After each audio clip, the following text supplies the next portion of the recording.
This is where it all begins, as real as it was always in the movies. England and its castles, beauty at its best, magical and breathtaking. The dog enjoys the view as well. Today we embark on a journey to the far end of England. The world is indeed a very beautiful place, ready to be visited at any time by anyone. And as a couple, today we visit the castle on an island.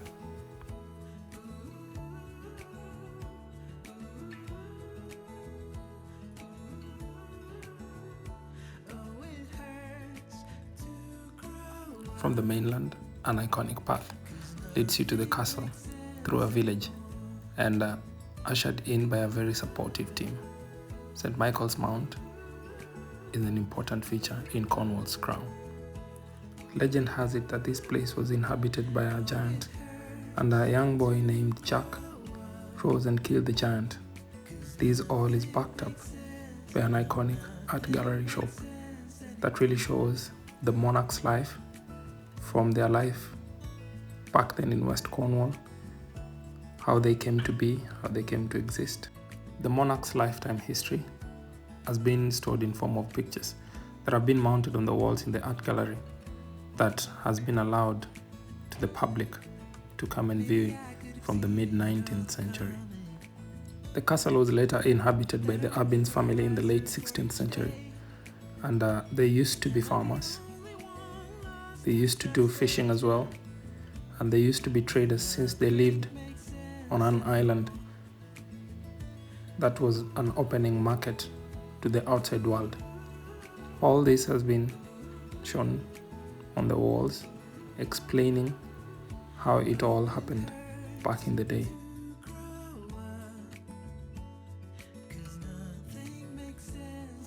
Memories of their family life has also been nicely kept on the walls, explaining how they lived and the kind of family life they practiced.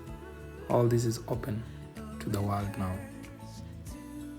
The village served as a docking area and a trading center just next to the castle, and it's also believed that some of the workers to the castle used to live here, and today still inhabited by 25 people, or rather families.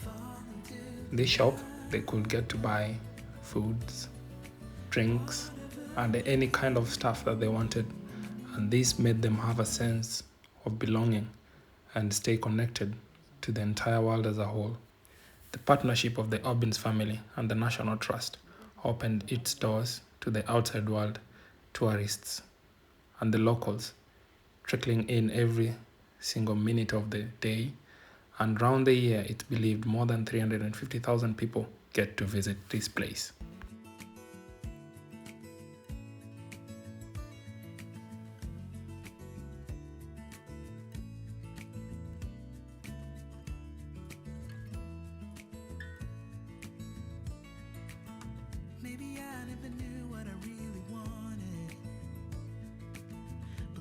This place is still inhabited till today.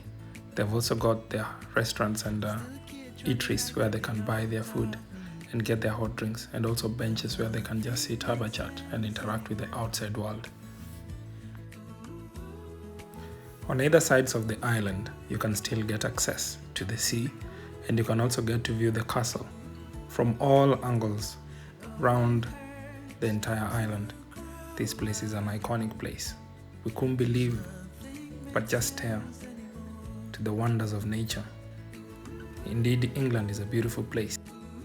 Due to low tides, the water separates, leaving a path that you can access the island from, but due to stronger tides later in the day, it covers the path again.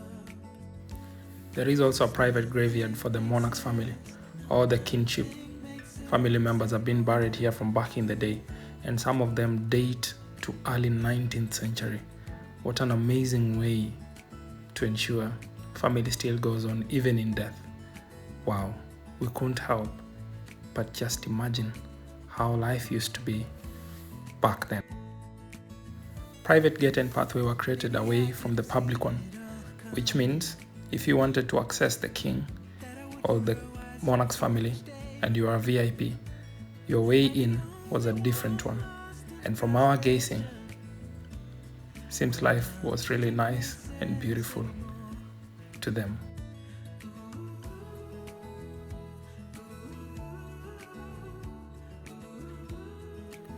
This used to be the public's entry in and out of the castle, and beside it, a free space was created for people, or rather tourists, to just sit down, have their meal, and have a nice time. I heard they also created some shops where public or visitors could buy some ice cream. And this used to be their staple, where they used to leave their horses. Over time, this place is now being used by visitors or tourists to leave their pushchairs as they come and visit the castle.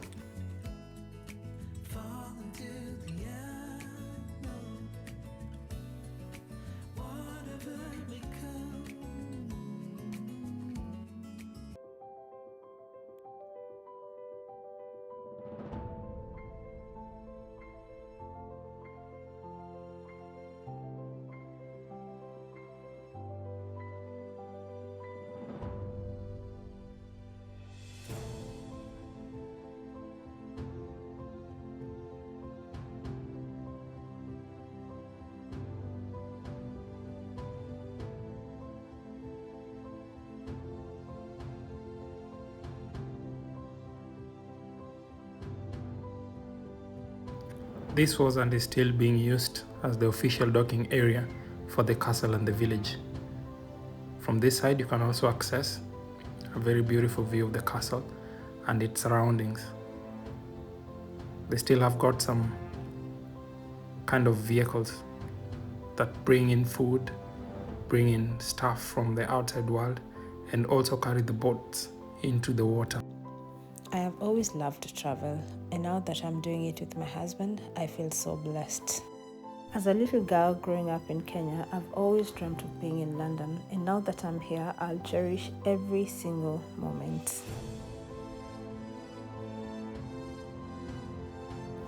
It was late in the afternoon now. The winds were getting stronger and the tides were getting more and more stronger and dangerous now. The only way out of the island back to the mainland was through the boat. So we had to pay for 2 tickets to just ride on the boat back to the mainland and back home. It was a beautiful day. We had so much fun. We learned so much about England, and it was time to say goodbye to the lovely crew that gave us a very warm welcome into the island.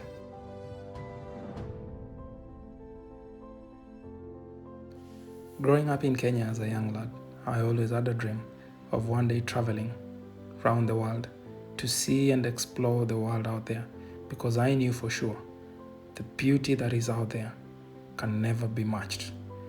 I didn't know how, I didn't know when, but I always knew why, because I wanted to be an explorer.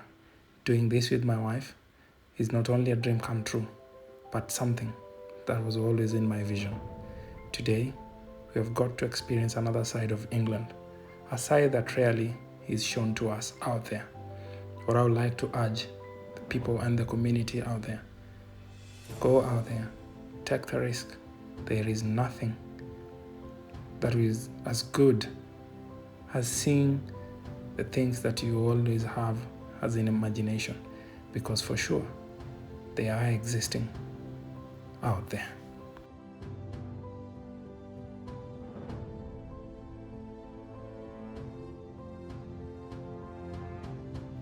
As we leave the island as a couple, we are filled with so much emotions of remembering this day and cherishing it for our lifetime.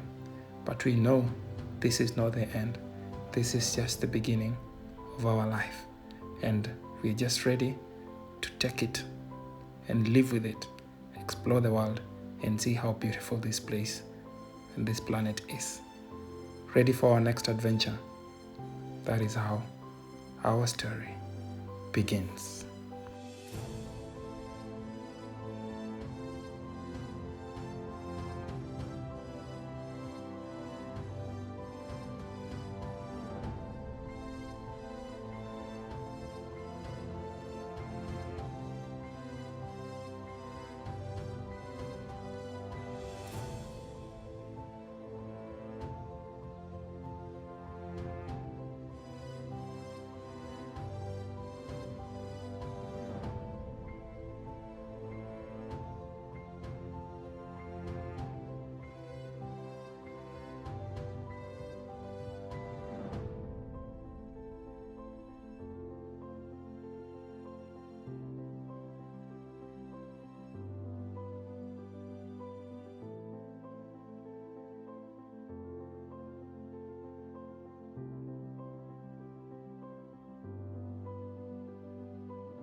this